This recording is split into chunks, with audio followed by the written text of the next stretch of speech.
Welcome to magic ম্যাথে সবাইকে স্বাগতম।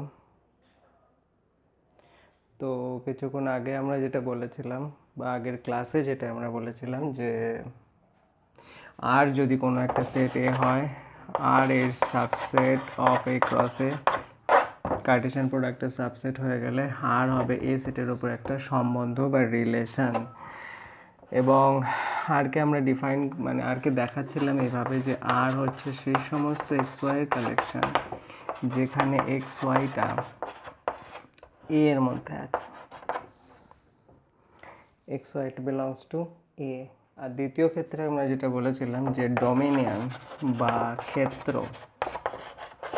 আর এর সেটা কি ছিল সেই সমস্ত এক্সের কালেকশন যেখানে এক্স ওয়াইটা আর এর মধ্যে আছে, মানে আর এর মধ্যে যে সমস্ত এক্স ওয়াইগুলো থাকবে তাদের প্রথম পদটার কালেকশানটাই হচ্ছে ডোমিনিয়ন।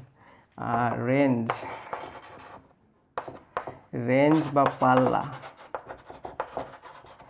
আর এর ক্ষেত্রে কি ছিল, সেই সমস্ত ওয়াইয়ের কালেকশন ছিল যেখানে এক্স ওয়াইটা আর এর মধ্যে ছিল। অর্থাৎ আর এর মধ্যে যে সমস্ত পদগুলো থাকবে তাদের দ্বিতীয় যে পদটা, সেই দ্বিতীয় পদ নিয়েই গঠিত হবে আমাদের পাল্লা বা রেঞ্জ। নেক্সটের ক্ষেত্রে আমরা বলবো আর ইনভার্স, বিপরীত সম্বন্ধ। আমরা যেটা বললাম যে কোনো সেট এর ওপরে আর ইনভার্সটা হবে আর এর ঠিক উল্টো, অর্থাৎ আর ইনভার্সটা হবে Y X such that X ওয়াইটা আর এর মধ্যে থাকবে। আর ইনভার্স হচ্ছে সেই সমস্ত ওয়াই এক্স যাতে করে এক্স ওয়াইটা কার মধ্যে থাকবে, আর এর মধ্যে। তাহলে এক্ষেত্রে যদি আমরা ডোমিনিয়ন বার করতে যাই বা ক্ষেত্র বার করতে যাই কার, আর ইনভার্সের, সেক্ষেত্রে আমরা কার পাবো, প্রথম পদ কি থাকবে, ওয়াই, প্রথম পদ ওয়াই। তাহলে সেই সমস্ত ওয়াইয়ের collection such that X Y belongs to R. আর যদি পাল্লা বার করতে যাই বা রেঞ্জ বা পাল্লা বার করতে যাই আর ইনভার্সের ক্ষেত্রে, সেক্ষেত্রে হবে সেই সমস্ত এক্সের কালেকশন যাতে করে এক্স ওয়াই বিলংস টু আর। অর্থাৎ দেখা যাচ্ছে যে আর এর ক্ষেত্রে যেটা ক্ষেত্র ছিল বা ডোমিনিয়ন ছিল, আর ইনভার্সের ক্ষেত্রে সেটা রেঞ্জ বা পাল্লা হয়ে যাচ্ছে, এবং আর এর ক্ষেত্রে যেটা পাল্লা বা রেঞ্জ ছিল আর ইনভার্সের ক্ষেত্রে সেটা ডোমিনিয়ন বা ক্ষেত্র হয়ে যাচ্ছে। অর্থাৎ এখান থেকে আমরা বলতে পারছি যে ডোমিনিয়ন অফ আর সমান রেঞ্জ অফ আর ইনভার্স, মানে এটার ডোমিনিয়ন এটার রেঞ্জ, আবার এটার যদি রেঞ্জ নিই সেটা হয়ে যাবে এটার ডোমিনিয়ন। এটাই ছিল বলা।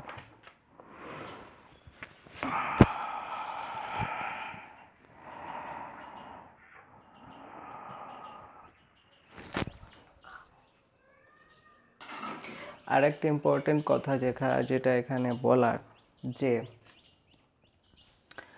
যদি দুটো সেট এ এবং বি হয় এবং দুটোই নন এমটি হতে হবে, মানে শূন্য সেট হলে হবে না। যদি দুটো সেট এ এবং বি হয় এবং আর যদি তাদের মধ্যে একটা সম্পর্ক হয় এবং এ সেটে যদি এন সংখ্যক পদ থাকে, এন সংখ্যক পদ, আর বি সেটে যদি এম সংখ্যক পদ থাকে, তাহলে এ থেকে বি এর মধ্যে 2m n সংখ্যক সম্বন্ধ বানানো যায় বা বলা যায় বা হতে পারে। এতে যদি n সংখ্যক এলিমেন্ট থাকে এবং বিতে যদি m সংখ্যক এলিমেন্ট থাকে, তাহলে এ থেকে বি এর মধ্যে আমরা 2m n সংখ্যক সম্বন্ধ পাবো। নেক্সট আমরা চলে আসবো শূন্য সম্বন্ধের ক্ষেত্রে। শূন্য সম্বন্ধ জানার আগে আমরা শূন্য সেট জেনেছি। শূন্য সেটটা কি? শূন্য সেট হচ্ছে একটা সেট যে সেটের মধ্যে কোনো এলিমেন্ট নেই। তো আমরা আগেও বলেছি যে ফাই হচ্ছে শূন্য সেট এবং সেটা যে কোনো সেটের সাবসেট। তাহলে সম্বন্ধটা কি, এ সেটের ওপর যদি কোনো সম্বন্ধ ঠিক করতে হয় তাহলে এ ক্রস এর একটা সাবসেট হতে হবে সেই সম্বন্ধকে। তাহলে ফাই তো যে কোনো সেটের সাবসেট, তাহলে আমরা বলতে পারি ফাই হচ্ছে এ ক্রস এর সাবসেট। তাহলে আমরা বলতে পারি যে ফাই এ সেটের ওপর একটা সম্বন্ধ, যে সম্বন্ধটাকে শূন্য সম্বন্ধ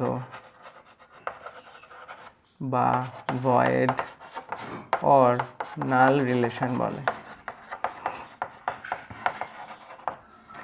নেক্সট আমরা যে রিলেশনটার কথায় আসবো সেটা হচ্ছে সার্বিক সম্বন্ধ।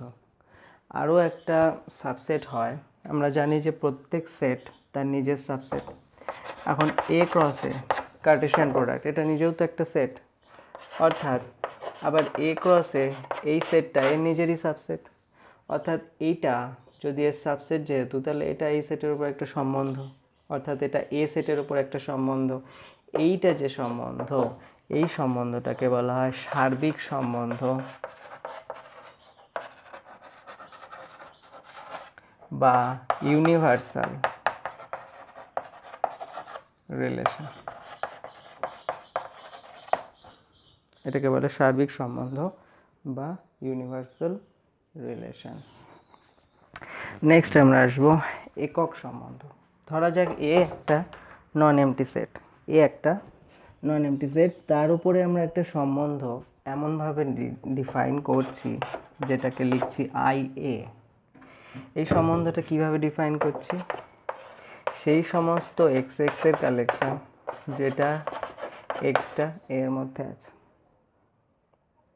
অবশ্যই আই এটা সাবসেট হবে এ ক্রসে, কারণ এটা তো সাবসেট হবেই, কারণ এর মধ্যে একটা এলিমেন্ট থাকবে যেটা 1 1। ধরা যাক এর মধ্যে একটা এলিমেন্ট আছে 1 1, এ সেটে একটা এলিমেন্ট এ ধরা যাক 1 2 3 একটা সেট, তাহলে এ ক্রসে একটা এলিমেন্ট অবশ্যই থাকবে 1 1। তাহলে আই এর মধ্যে এলিমেন্ট 1 1 2 2 3 3 4 4, এরা অবশ্যই এর সাবসেট। তাহলে আই এটা অবশ্যই এর একটা সাবসেট। তাহলে আই এ হচ্ছে এর মধ্যে একটা সম্বন্ধ এ সেটের উপরে। এই সম্বন্ধটাকেই বলা হয় একক সম্বন্ধ বা সিঙ্গেলটন আইডেন্টিটি রিলেশন। আইডেন্টিটি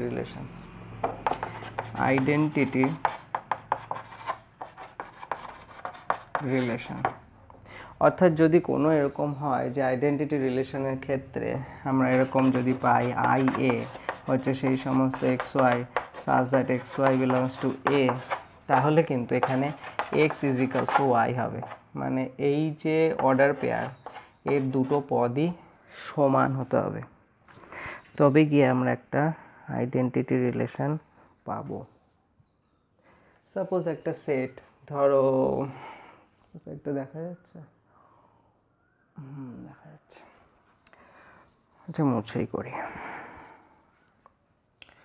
তো কমেন্টে আমাকে জানাও যে ক্লাস কেমন হচ্ছে বা কেমন লাগছে তোমাদের। কোনো রকম সমস্যা হলে আমাকে অবশ্যই জানাবে, বন্ধুদের সাথে শেয়ার করো, আর সাবস্ক্রাইব করতে ভুলো না, কারণ পুরো ক্লাসটা আমি করিয়ে দেবো, পুরো সিলেবাসটা।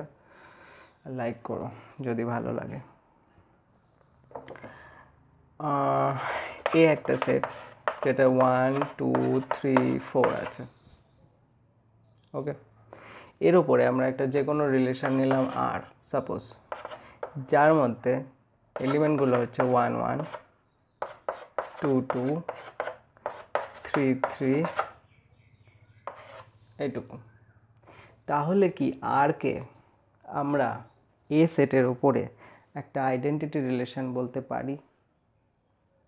বলতে পারবো না, কারণ আর এ সেটের উপর একটা আইডেন্টিটি রিলেশন হবে না।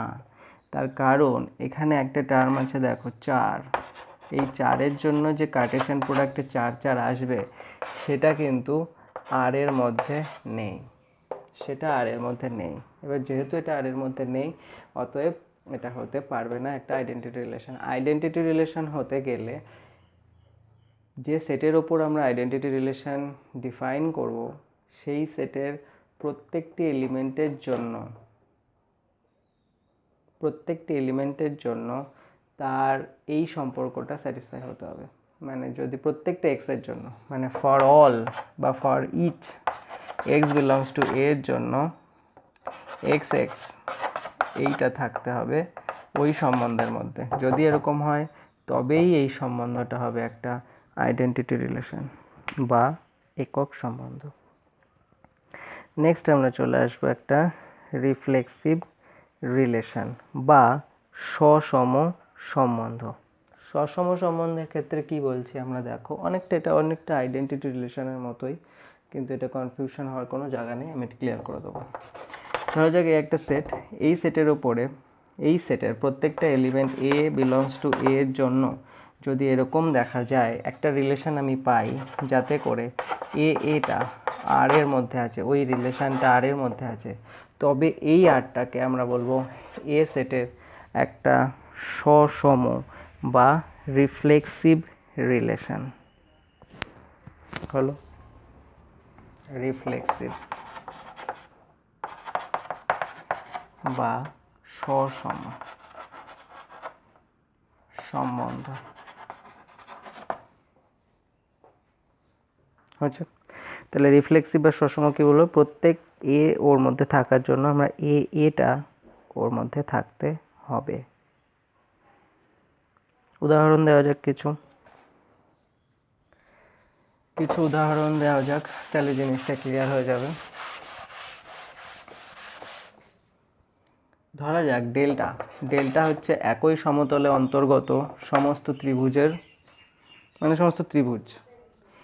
ডেল্টার ওপরে আমরা একটা সম্বন্ধ ঠিক করব আর সেই সমস্ত ডেল্টা 1 এবং ডেল্টা 2 এর কালেকশান যাতে করে ডেল্টা 1 সদৃশ ডেল্টা 2, ডেল্টা 1 ডেল্টা 2 এর সঙ্গে সদৃশ।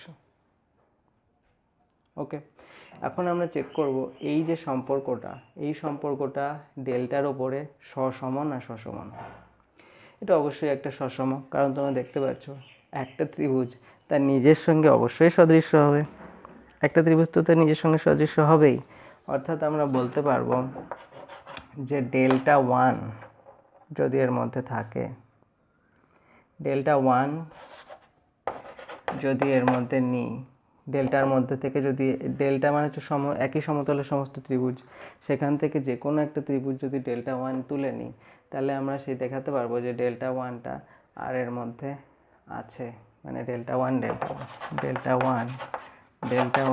এটা আর এর মধ্যে থাকবে। তার কারণ কি, এই ত্রিভুজ একটা ত্রিভুজ তার নিজের সঙ্গে সদৃশ্য, এর জন্যই এটা আর এর মধ্যে থাকবে। এবং সসম কখন হবে বললাম, যদি কোনো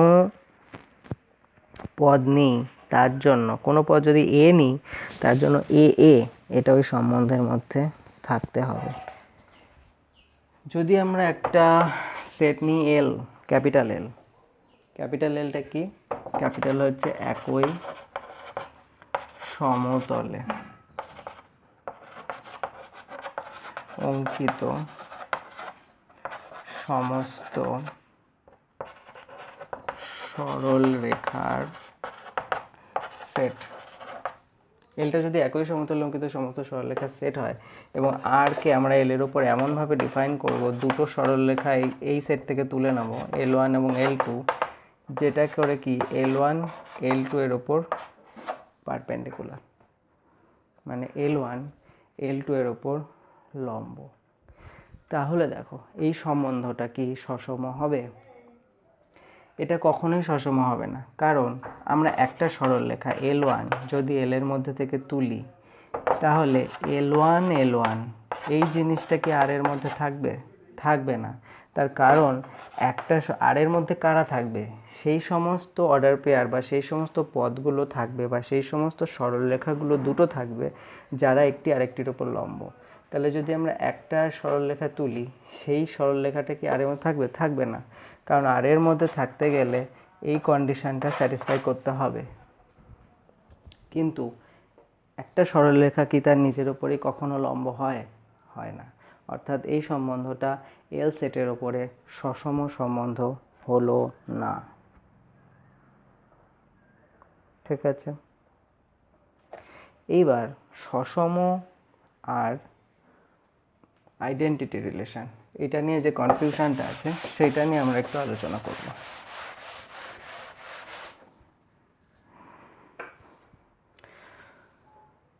ধরো একটা সেট এ, তার টার্মগুলো হচ্ছে 1 2 3, এর ওপরে আইডেন্টিটি রিলেশন তোমরা অবশ্যই বুঝতে পারছো, মানে একক যে সম্বন্ধ, একক সম তো এক সম বা একক যে সম্বন্ধটা সেটা হবে 1 1 2 2 3 3। আচ্ছা, এটা হচ্ছে আইডেন্টিটি রিলেশন। আচ্ছা, এই রিলেশনটা কি সসম? মানে এই সেটের ওপরে আই এ এটা একটা সম্বন্ধ, এটা কি সসম? এটা অবশ্যই সসম।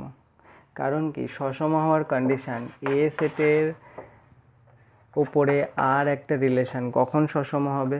যদি প্রত্যেকটা এর ভেতরে প্রত্যেকটা এর জন্য এ এইটা আর এর মধ্যে থাকে।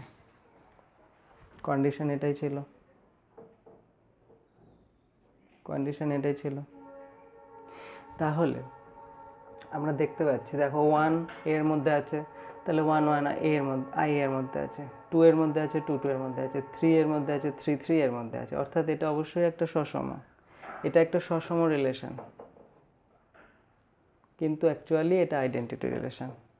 অর্থাৎ আমরা বলতে পারছি যে একটা আইডেন্টিটি রিলেশন বা একসম রিলেশন বা একক সম্বন্ধ, সেটা অবশ্যই একটা সসম বা রিফ্লেক্সিভ সম্বন্ধ।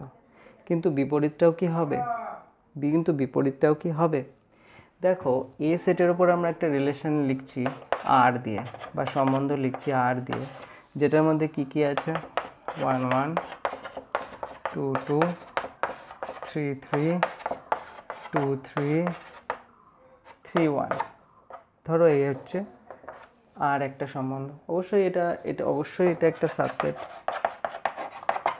এটা একটা সাবসেট। এবার দেখো, এখানে 1 এর জন্য 1 1 আছে, 2 এর জন্য 2 2 আছে, 3 এর জন্য 3 3 আছে, কিন্তু 2 3 আছে বা 3 1ও আছে। এই 2 3 আর 3 1 এটা কিন্তু আইডেন্টিটি বা একক বা একসমর মধ্যে নেই। অর্থাৎ আমরা বলতে পারছি যে প্রত্যেকটা সমীকরণের জন্য, মানে প্রত্যেকটা পদের জন্য আমরা এই টার্মটা পাচ্ছি, কিন্তু তাছাড়াও কিছু এক্সট্রা টার্ম রয়েছে যেটার জন্য যেই টার্মটা এর মধ্যে নেই। অর্থাৎ আমরা বলতে পারবো যে সসম রিলেশন মানে সসম সম্বন্ধ মানেই যে একক সম্বন্ধ, সেটার কোনো ব্যাপার নেই। কিন্তু একক সম্বন্ধ মানেই সসম সম্বন্ধ হবে। কারণ এখান থেকে তোমরা স্পষ্ট দেখতে পাচ্ছ যে আই এ এটা কিন্তু আর এর একটা সাবসেট, কারণ এখানে এই 3টে আছে, এখানেও 3টে আছে, অর্থাৎ এর কিছু এলিমেন্ট এর মধ্যে আছে, অর্থাৎ আই এ সাবসেট অফ আর। কিন্তু এখানে দুটো এলিমেন্ট আছে যেটা এর মধ্যে নেই, অর্থাৎ এটা একটা প্রপার সাবসেট।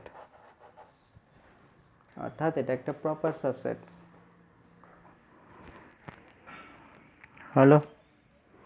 অর্থাৎ আমরা এটাই বলতে চাইছি যে যদি কোনো সেটে ওপর আমরা একটা একক সম্বন্ধ ডিফাইন করি, সেই একক সম্বন্ধটা অবশ্যই সেই সেটের ওপরে সসম সম্বন্ধ হবে। এটা সসম কিন্তু, কারণ প্রত্যেকটা এর জন্য আমরা এগুলো পাচ্ছি, প্রত্যেকটা এর জন্য এটা আর এর মধ্যে আছে, কিন্তু তাছাড়াও দুটো আছে যে দুটো এর মধ্যে নেই। অর্থাৎ আমরা বলতে পারছি যে প্রত্যেকটা একক সম্বন্ধ মানে সসম, কিন্তু সসম সম্বন্ধ মানে একক নয়, বিপরীতটা ঠিক নয়।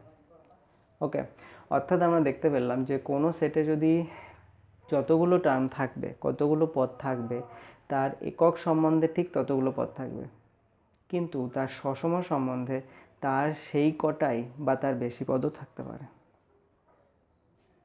ওকে, কোনো সসম সম্বন্ধে যে সেটের উপর ডিফাইন করা হচ্ছে সেই সেটের সমান বা বেশি সংখ্যক পদ থাকতে পারে। অর্থাৎ এখানে যদি এনটা পদ থাকতো, তাহলে এখানে কিন্তু এনটাই থাকতে হবে একক সম্বন্ধে, কিন্তু সসম সম্বন্ধে এনের থেকে বেশি পদ আছে, এখানে তোমরা দেখতে পাচ্ছ, বা এখানে এনের থেকে বেশি পদ থাকতে হবে। +2 মানে যা কথা নেই, যতগুলো খুশি। নেক্সট আমরা চলে আসবো প্রতিসম সম্বন্ধ।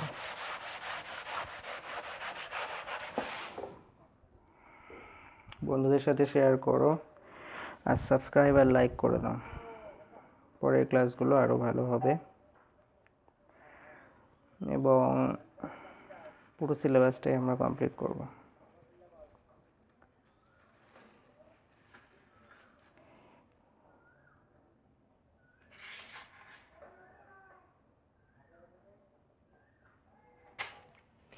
আচ্ছা, ধরা যাক এ একটা নন এমটি সেট, মানে একটা শূন্য সেট নয়।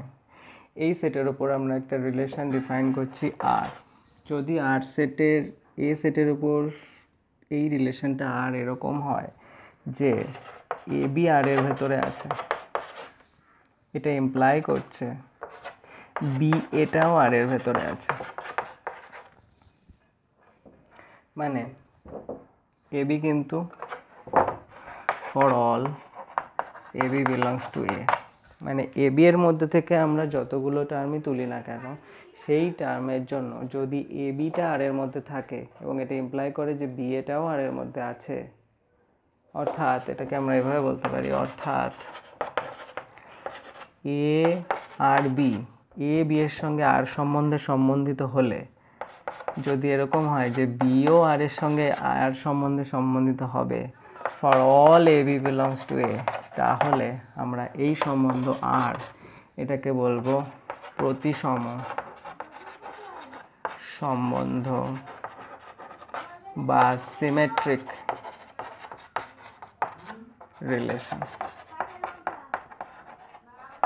কিছু উদাহরণ বলে দিচ্ছি এখানে।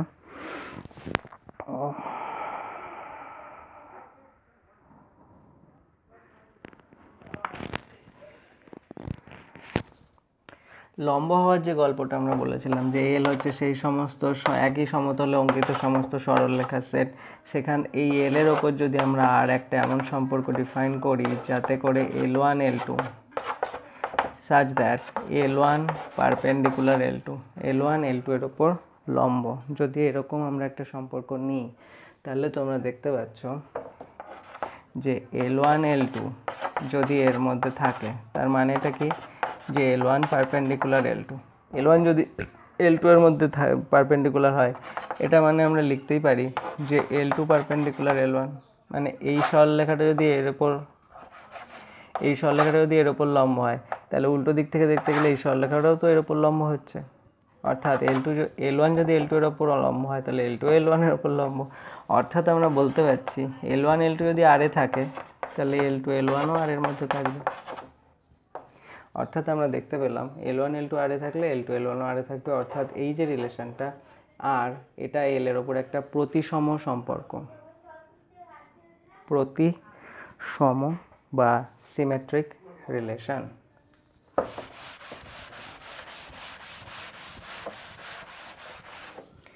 নেক্সট যেটা বলেছে সেটা হচ্ছে, একটা উদাহরণ দিচ্ছি, ধরা যাক n বাস্তব সংখ্যার সেট, বাস্তব নয় স্বাভাবিক সংখ্যার সেট, এবং এই সেটের উপরে আমরা একটা রিলেশন আর এমনভাবে লিখছি সেই সমস্ত এক্স ওয়াই যাতে করে এক্স ওয়াই দ্বারা বিভাজ্য, এক্স ওয়াই দ্বারা বিভাজ্য, মানে এক্সকে ওয়াই দিয়ে ভাগ করা যায়। তাহলে দেখো এক্সকে যদি ওয়াই দ্বারা ভাগ করা যায়, এক্সকে ওয়াই দ্বারা ভাগ করা যায়, তার মানে এক্স মানে ধরো পি ওয়াই, এক্স মানে পি ওয়াই, তাহলে এক্সকে যদি ওয়াই দিয়ে ভাগ করা যায়, তার মানেই কি তাই যে ওয়াইকেও এক্স দিয়ে ভাগ করা যাবে?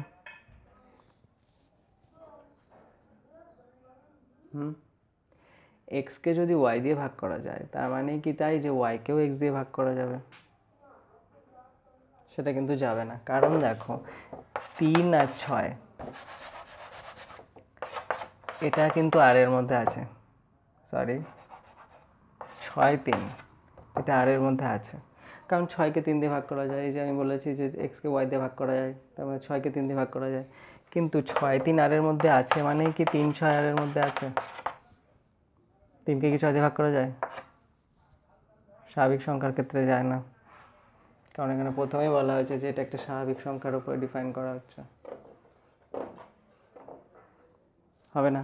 অর্থাৎ 6 3 আর এর মধ্যে থাকলেও 3 6 আর এর মধ্যে নেই, তাহলে এটা একটা সিমেট্রিক হলো না, সিমেট্রিক বা প্রতিসম নয়, প্রতিসম নয়। কারণ প্রতিসম হওয়ার ক্ষেত্রে আমি বলেছিলাম যদি এ বি আর এর মধ্যে থাকে, তাহলে বি এটাও আর এর মধ্যে থাকতেই হবে।